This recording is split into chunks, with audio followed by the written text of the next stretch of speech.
Dutch family, Lasik family, Module family, Team Friendship family dito sa Fort Canning, Singapore, headed by our team founder, Chinape, Ryan Rain. Please subscribe to her YouTube channel. Meron kami guys, first ever na pagtitipon dito sa Fort Canning, Singapore. Although, nagdi-drizzle siya pero okay lang. Life must go on. And, party! Tingnan nyo naman guys ang aming food. Salamat sa mga nagdala ng food. Marami pa guys dadating, mga 100 pa. Pero kami lang muna. Thank you for 1 million views. Thank you guys for 5 million views. May mga special guest kami. Si Sarah Heronimo. Day! Sayaw ba, Day? Mga TikTokers yan, guys. Yan, si Judian Santos. Si Judian. Hello sis, I'm Judian Santos in Singapore. Si Liza Soberano. Bahala kayo kung sino ang pangalan. So, andito kami guys, meron kaming pagtitipon and magkakainan na kami as usual, mga gutom kami. Mga PG kami guys. So, samahan ninyo ang buong team This Dutch family sa aming munting pagtitipon dito sa Singapore. So, enjoy guys.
Mga balon.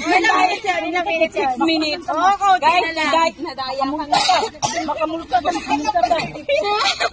Hanggang doon na ang saya-saya. Linis muna, linis. Linis. Yung mga balon nyo. Para hindi tayo mag-fine. Linis. Iba dito. Napagod kayo. Walang niya. Happy birthday to you. Happy No, birthday. no, no, no. Happy birthday. Happy birthday to you. Guys, tingnan niyo yung cake niya. Tingnan niyo yung candle. Very unique. Look at that candle. Oh, Thank you mga vloggers, mga friends. Thank you. Oh, Day, naapang, ano ba? Day, naapang ganda na kayo. Ito Uy, ba't ganyan? Ang ganda naman ng... Abi1, Abi2, Abi2. Ayan, andito na. May langgam ka pa rin. Oo, ayan o. Binibigit ko. Dilihan mo kasi pang-premiere niya tayo. B1, dito. Hayaan mo na para sigat tayo. Ito, holy cam dito. Oh, may Sharon. My God. Palutin mo. Asan next yung sinasabi mo? Doon pa? Doon. Kita mo yung layo. Hindi diretsuhin mo lang. Para mas malayo pa dito. Mukhang may ano doon. Sulke. Tingnan ka dyan.